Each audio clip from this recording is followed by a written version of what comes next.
first of all, which man asks how is the day going? That is why you took off. Of people and their lives. Amen. Yeah, amen. And that's like 80 to 90%. We are not Gumite. No, we are not. Yeah, our 15 people. I was about to say only our 20 something followers and viewers. Thank you very much. You guys are the best, and yeah, even the guys who are making the jokes that everyone loves at the loudest. Do the guys you should actually check. That is why you took off your red receipts. Men go through the most and very quietly, and that is coming from someone who is regarded an introvert. And the easy answer is I'm okay. I'm okay.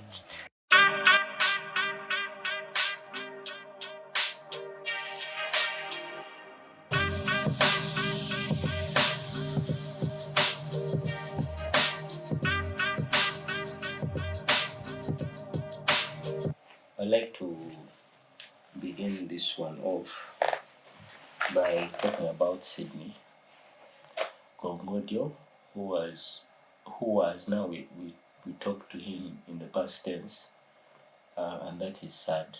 That's unfortunate. Yeah. The circumstances surrounding his death are equally unfortunate, and we have a responsibility.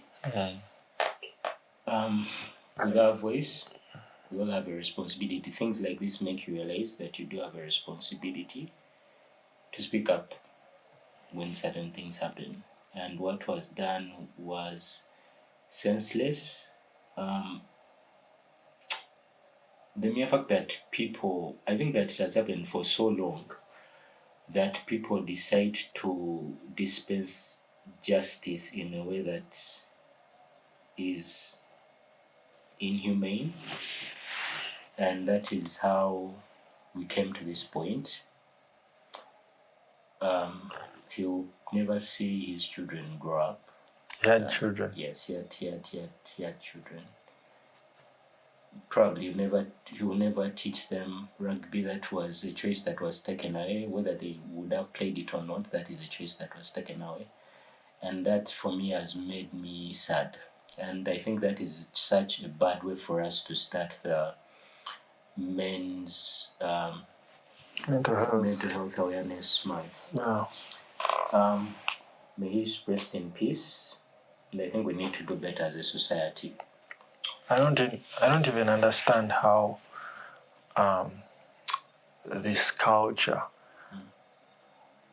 works. Like the mob justice culture. Yeah, I don't know how it works, because personally I think I am different, because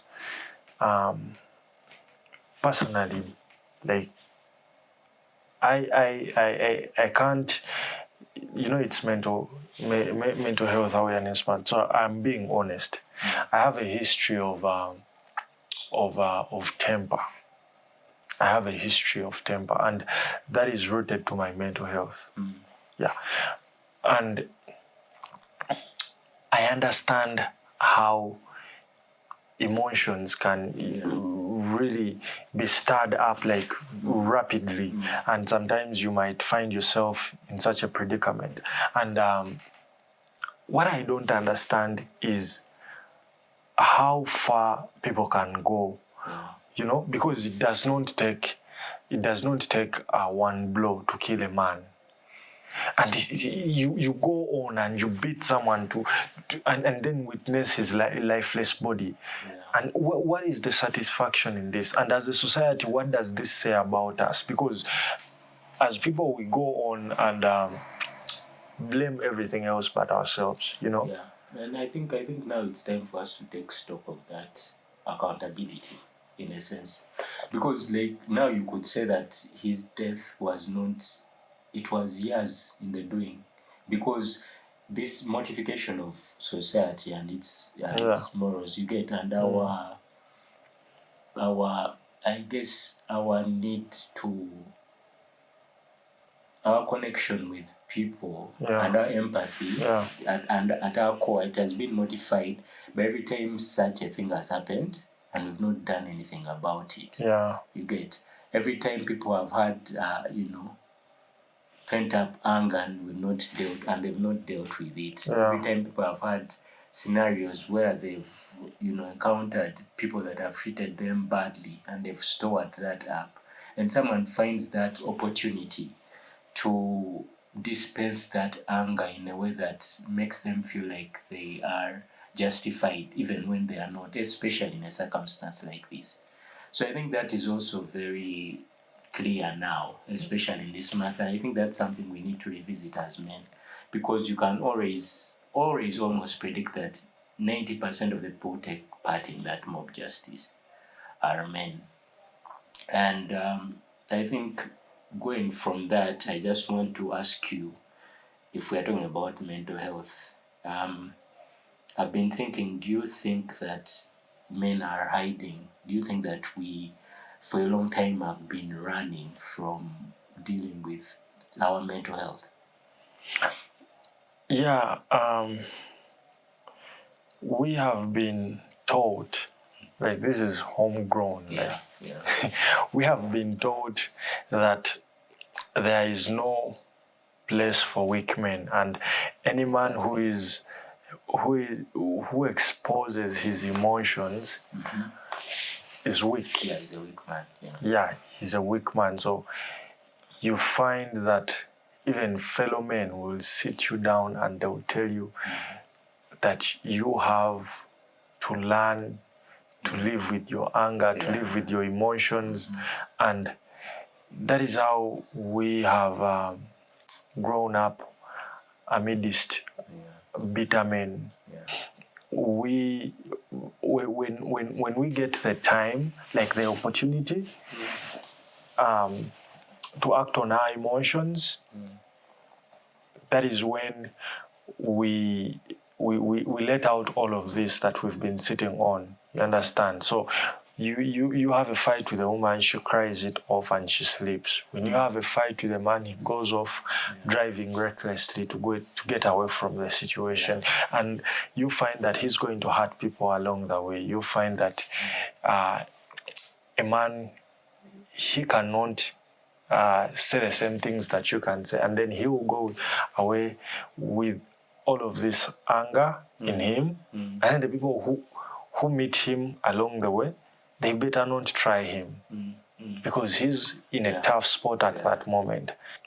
I feel like we have not been taught as men on how to deal with emotions, and we've not been given the platform like to express our emotions, because the label is already on our face. Like as soon as you say something, you are whining, you're weak, you are insensitive. Maybe there's a lot of things that they can label you. Yeah.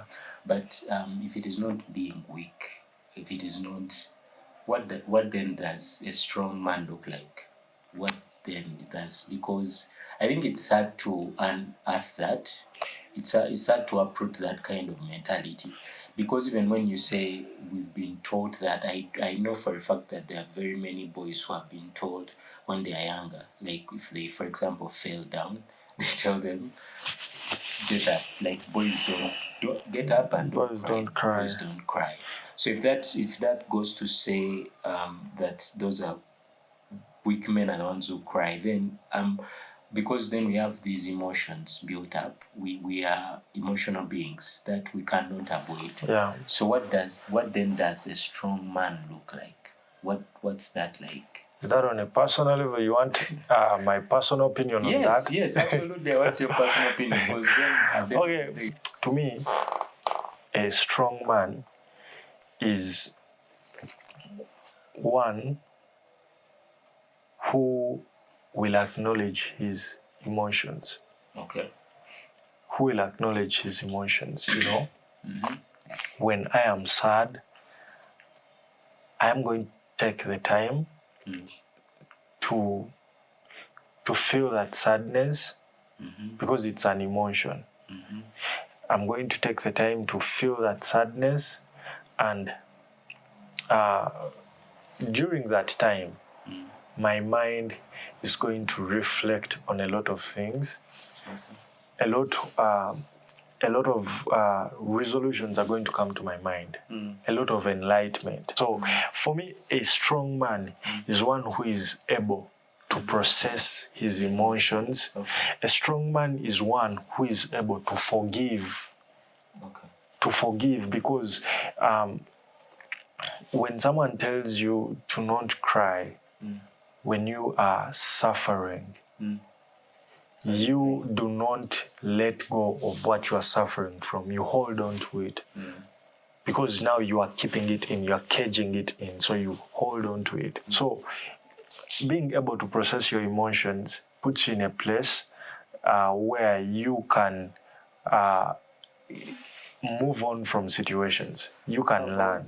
How about now? That is, and now when you speak about that, I get something, because then I want to ask you about when people say emotions. Usually, that they think they're thinking about be sad, sad emotions, maybe also anger and things like that. How about processing emotions relating to other people? Probably, for example, love or women and that kind of thing. Is that part of the things that men have to process? Might that have an effect on men as well? And also, is it something that explains why men might be emotionally absent from relationships, from love relationships? They are physically present, but most times women describe men as being emotionally absent. I think it also falls back to your history, like where you come from. And what you've encountered. Yeah, what you've encountered. And also one thing that I've realized, and I just realized it recently, your age. Your age. Like, yeah, bro, I'm listening. I was a lover boy. Okay. And bro, you know that meme? It's a meme over. It's a video meme. And this South African guy says, you know the problem with you is that you fall in love too easy, too fast. Yeah. So I was a lover boy. And right now, I don't think I can say the same thing about myself. Because you've grown? Partly because I've grown and partly because of my experiences. So now, I've evolved. Isn't that a dangerous? It's a bad place to dangerous be. Place. It's dangerous thought to think that as you grow, you shouldn't be more open to feeling love or things in that arena. I think I know a lot. So because I know a lot, I process a lot of things, and at the end, sometimes I end up, looking petty, looking picky, choosy. You understand? Because I know a lot right now. That also now brings me to the next thing. When you say experiences, now, okay, maybe I should also answer that question. Yeah, I want. But I think that for men, the thing is, I think when it comes to emotions, I'm just true to what society is now has peddled for a very long time. The negative emotions are attached to men mostly. Yeah. And then the positive emotions are attached to women. So it's like they've been given genders that, so that I think that fits into the narrative of men, and they're angry and all these things. For me, what came to my mind, like spot on, was like, so men don't have any luck. Like, and I think that is precisely why men might suffer in relationships or in a marriage where they are being abused by the woman. That entitlement. Because it's not very believable that the woman is not doing, the emotional torture and all those things. Yeah. And so that takes me to my next question, which is, what do you think are some of the challenges? Like, in your experience, what do you think are some of the things that greatly impact the mental health of men, greatly from a personal level? Because when we do not put it to the personal level, I think it remains something of a social discussion, and people never truly believe that these things have an impact. Personally, I think it mostly falls back to the will of showing up strong. Like it's a bad place to be. Showing up strong in what? Like as a man, you know. And what people like men, they want to show up every day as the hero. They want to show up like they are winning. And men are even the root cause of fake life. Because they want to show up like they are winning. They want to show up like, it's rainbows. So what does winning look like for a man? Right now? Yeah. What would you say that this man is winning? What are those things? On a personal level, it's the simplest of things. For me, it's to wake up and I feel peace. It doesn't matter where I'm going on that day. It doesn't matter if I have a vacation or it's a work day. It doesn't matter if I'm going to church. Have peace. Yeah, so I need to wake up with peace. What then affects that peace? What then disturbs that peace? The things that puts you out of a state of, or from people, or from conversations you had with your friends. What are the things that put you out of that peace, that disrupt that peace? The things that you've had men say about that.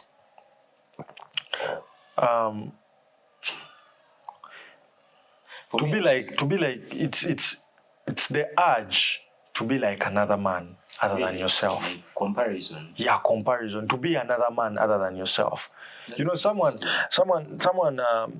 I used to know, someone that inspires me, left me on red, like blue tick. And I was inquiring about something, so he left me on red for days. And then later on, it was his birthday, and he posted that it was his birthday. I sent him another message like for his birthday, and he still left me on red. So I pinned his message, I pinned the chat, and fed off that chat with grit, with a lot of grit, and I outperformed myself, but I didn't. But it motivated me, but I didn't enjoy it. Like it hurt. It was the intention. Of doing it was to show myself that I can get to where he is. Okay. And whatever I touched during that time, I did exceptionally well. But the intention of doing it, I hated the intention. There was no peace. I woke up and I was angry, and I'm just going. You remember all those days you were like, can we work? I am busy, like a lot. I am on great mode. Okay. I get that. So the urge to be another man other than yourself is going to rob you of the peace that you want as a man. The man you are probably chasing is probably in his peaceful era. And sometimes leaving you on red is because he's in an era where he does not even need to talk to people like you or to relate to people like you. But you know that also comes from, and I think I see why that could be a problem, because it's mostly coming from your point of view as the person on the other end. You're thinking that he doesn't want to talk to you. He's probably going through something. That kind of thing. He's probably even going through something. Yeah, I think that's an important point. But for me, what I've noticed for a lot of men or people I've interacted with, it's the responsibility to provide.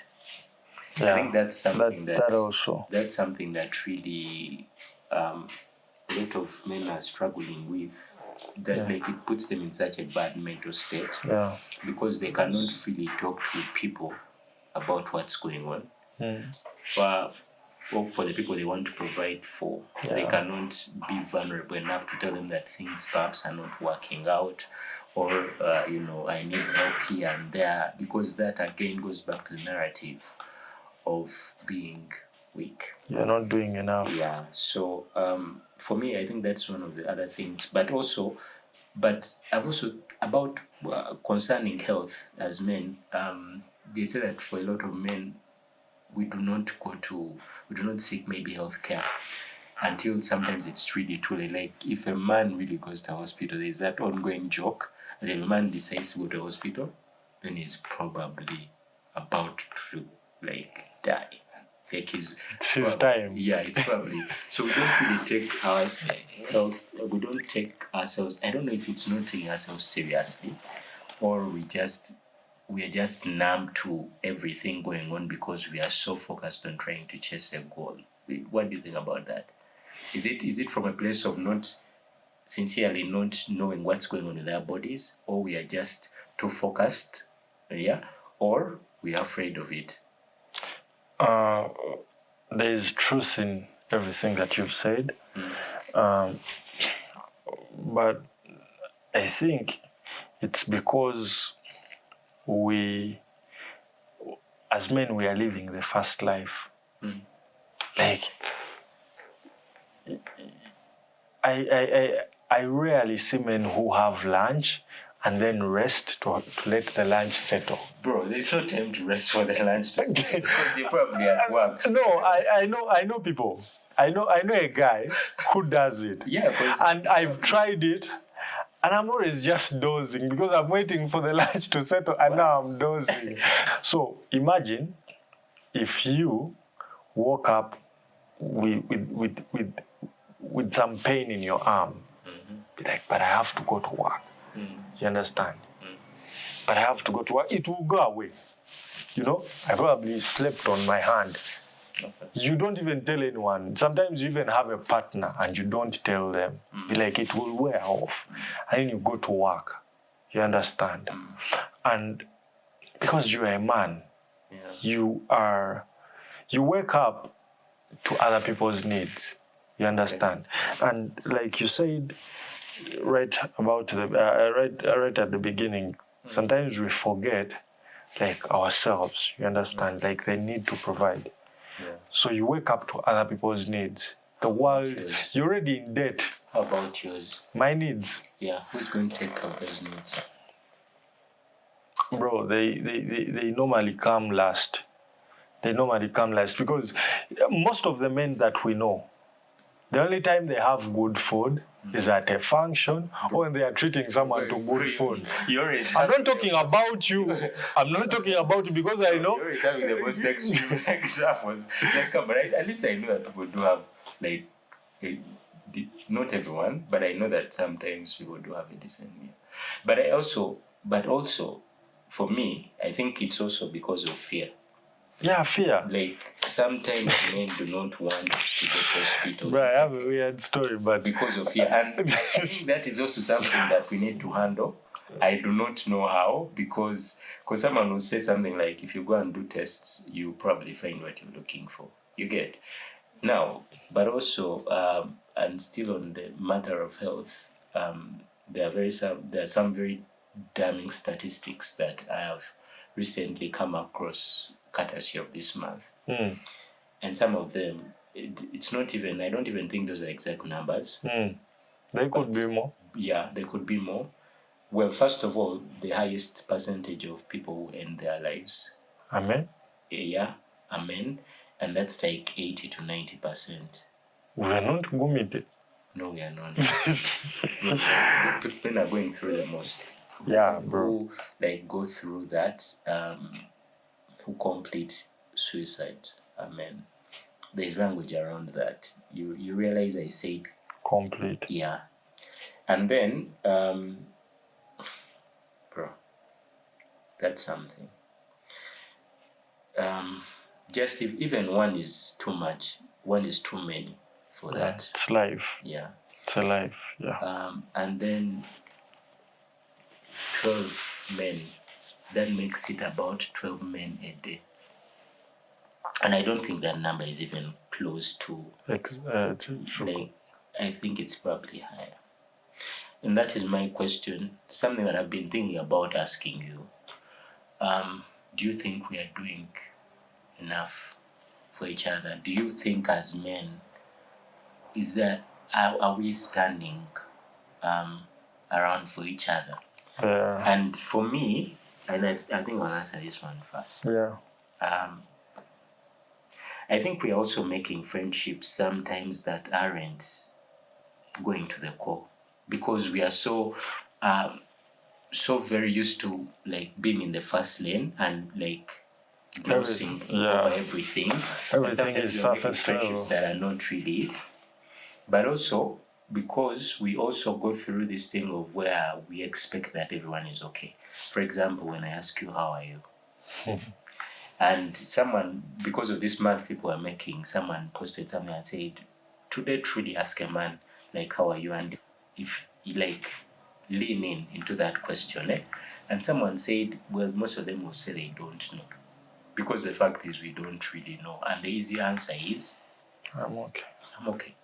So for me, that now makes me wonder. And I'm not trying to bring up a sense of entitlement, that I'm entitled to your time or I'm entitled to your resources or whatever. But I want to ask you this. Do you, maybe from our perspective, on a personal level, do you think that as a friend, I'm doing enough? Do you think I'm doing enough as your friend? Not from a place of entitlement, but if you say you truly care about people, then you should be, you should have concern for them, or you should be willing to give of your time, of yourself, to make sure that they're okay. So that is my question to you. And you see, that's the thing though, like we are always laughing about this. I don't know, because that has it helps us to go through the day and do things. Okay, but honestly, it's a genuine question. Do you think I'm doing enough as a friend? But you're doing the most. Really? You're doing the most. Sometimes I have to brush it off. Sometimes I have to brush it off because you'll be asking the most. I'm like, what is wrong with bro? Like, so then we have a day like, you'll be like the flower. You'll be like, bro, how is the day going? I'm like, first of all, which man asks how is the day going? Which day? First off, which man asks how is the day going? Because. And then I'm like, okay, let me lean into it. Mm-hmm. Let me be cool. Yes, you always have to lean. So I'm like, let me be cool. Yeah. Bro, the day is hot. Like, and I'm like, bro, you took the time to write this. I don't know why I do that. And I do that. By the way, I do that for you, but also I do it for a selfish reason. And my reason for doing that is because, and like how we began off, is that we are aloof, like we are out of touch. Yeah. We do not know how to, And for me, that has helped me take stock of like everything I care about. But I do that to keep myself grounded. Yeah. To keep myself grounded, to know what's important to me is that people are important to me. Like my friends are important to me and their well-being. I think I need to learn from you. I do it because I cannot go without doing it. I also need it for my own survival, to be able to wake up the next day and still be able to feel out other people and to be able to still know. Like, it's like, it's like a muscle. Yeah. Like, otherwise it will completely... I need to be a better friend. Now that you talk about it like that, I really need to be a better friend because like I'm surface level. No, but But that's a presumption, by the way, because in all those conversations, like in all those things that may seem trivial, or we are laughing about whatever, like the most random things. Like there's friendship in that. It's like a million little things. It's like the deep things and then also the surface things. And also the surface things are equally important. We can't just be going for a deep conversation every time we are speaking. But because that's like that, you can't be like that. But yes, I do have to check on people and literally say, So how are you? Because it is important to me, and it's also because I do it. So you do this with everyone? Yes. Like not just me. Yes. Bro, people think you are weird. If you blue tick me, bro, people think you are weird. If you blue tick me, then my mind will start running. That is why you took off your red receipts. Because you'll ask something. I'm not projecting. Now I understand. Now I understand. It's been off because, again, sometimes when people don't see a response immediately, sometimes they misunderstand. Yeah, their mind runs out. Like the thing has gone off and, But I think that for me, when it comes, I also agree that we are not doing. I feel like on a general level, as friends, sometimes we're not doing enough. Sure. We're not doing enough. And I think we just need to do a better job to check in. Like, it doesn't take away from you. Like me, I don't mind being called soft or whatever. Like, as long as I'm getting like... Let's not go there because now you're going to say I'm laughing at you. From there. But yeah, that's like, for me, that's the thing. That's the reason. And I think we can still do better as men. And my other thing is to build our support systems and things like that. Now, my other question is, and I don't, usually the gender discussions put a lot on women. But I also want to go that route a bit and ask whether, because you cannot exist in a vacuum without women. Yeah. What do you think the role of women is in men's mental health? Because we can take care of each other. I'm not saying they're entirely responsible for men. Yeah. But perhaps they have a role. They actually do have a role, because we hear men talking about all the time how a woman might have saved them. Why are you? Your facial expressions are saying a lot without saying anything. Because What's that like? Because I'm censoring my thoughts. So what's that like? What's the role? Where do they have a place in mental health? Yeah, and I know it because I have a mother. Okay. That's a very good angle to start. I'm very proud of you. Yeah, that's because I have a mother. No, women... By the way, before, just hold that thought. Yeah. I realized I asked you that question about if I'm doing enough, and I didn't say it. I didn't say it myself. But yes, you're doing very well. Stop it. I don't want to do nothing for you. You already do enough. I've told you. You see, I'm not afraid to tell you. I've already told you. What have I always told you? I'm always ready to laugh at you. I don't care what you're going through. But I've always told you by like... And I don't like it because I know anytime something happens to you, I'm going to be laughing. Yeah, but and I hate that you are used to it and now you like it. Space. but also safe space. Like, I think every man needs that safe space. But also utilizing it and knowing how to use it is another thing. Because many of us have them, but we run to vices. But also because, like... self-space, bro. Like I do not have, because even if you laugh, you know that at the end of that your intentions are pure. So I don't really mind you laughing at that. So so you were saying. So I was saying I know the role of women in this matter because I have a mother. My mother has been very, very good to me. Yeah. Like, my mother is the reason I do not hate women. But women have done me shege. I'm not going there. I'm just saying. My mother is the reason I don't hate women. I can't hate women. because my mind will always run back to the fact that there are good women out there. Yeah. Like, there are good women out there. My mother is very good. She's a very good woman. Like, I haven't heard anything bad about my mother. Like, there's a problem. Like, she's too good. Like, everywhere she goes, I've never heard anything bad about my mother. And it's just me being honest.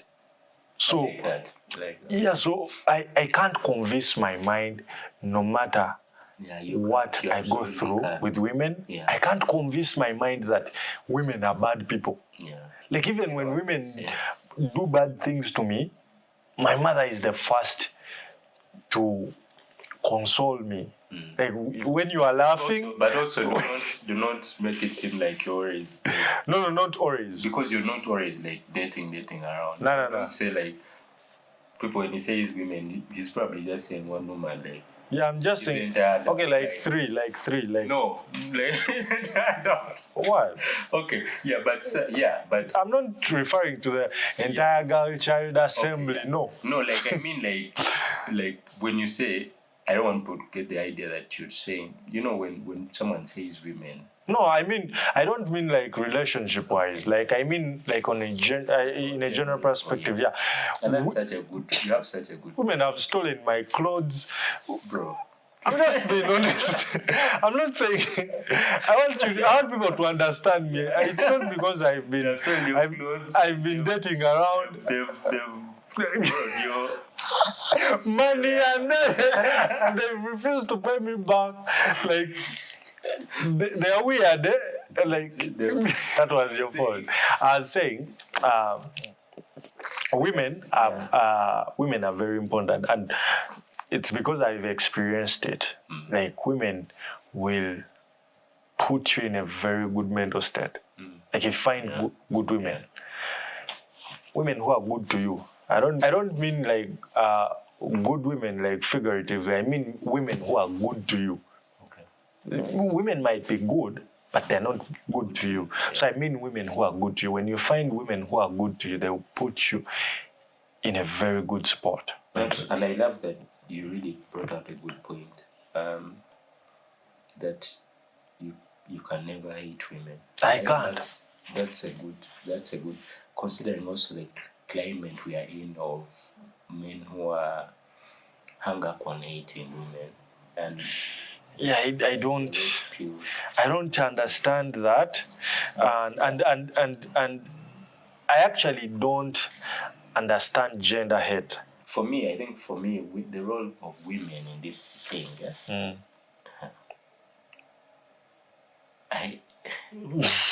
it could go either way. It could absolutely go either way. And that's not to say that women are responsible for what men do, but they just have that effect on men. They do. They just have, and I think you just need to be careful. You need to move a certain way. You need to be very intentional with how you move. Yeah. When it's relating to women. And now, my last question is going to be: do you think is it really worth it?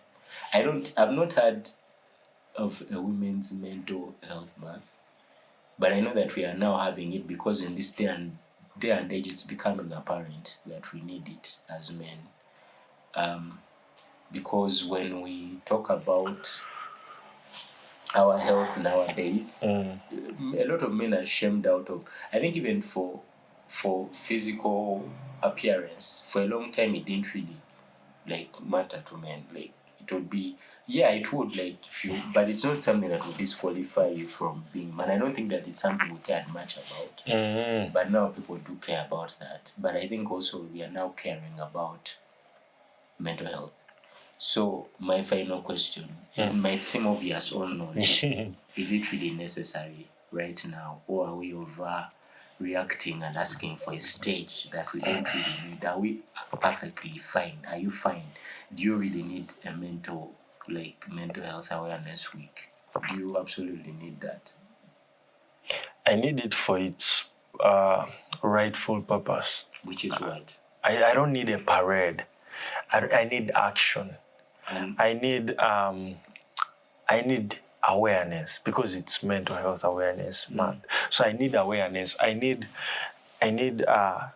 people to take charge, like friends, parents, because people just brush off like things because they find them occasional. okay, You understand? I get you now when you Yeah. say you need action. I need action. Because next month is going to be something else month. Yeah. Yeah, so probably, yeah, I agree with you. For me, I've always needed it. I think for me, every man should be men's mental health awareness month. Because I feel like men go through the most and very quietly, and that is coming from someone who is regarded an introvert. Like, you have no idea. Even the guys who are making the jokes that everyone laughs at the loudest, those are guys you should actually check on before you even do anything. So if we are in a season or in a generation that is increasingly aware, then that is something that we really need to look into. So, anything else you want to add to that? To the entire concept of the month of mental health for men. I just want to give some quick shout outs to the people that are supporting the channel, the new subscribers. You guys are doing a great job. William does not count on you. He does not appreciate you. I actually appreciate all you, our growing community. Our growing community. Thanks for joining us. Our 15 people. I was about to say only our 20-something followers and viewers. Thank you very much. You guys are the best. And another shout out to the guys out there. We see you. We live your life. It's a parallel universe. Like whatever you're going through, another man is actually going through at the same exact time. So hang in there and don't be afraid to seek help. Get a community of men. Don't be afraid to reach out to. Reach out to William. Like he's very soft, and for most of the time, like he's not doing anything. Like he's on quick response. I'm going to be honest. Such a hot take. I'm really serious. This bro. When it stops, you have like I know that I have your quick dial. Beyond that, I think I cannot add to what you said. Really, like we see you and we. But now you have to answer for.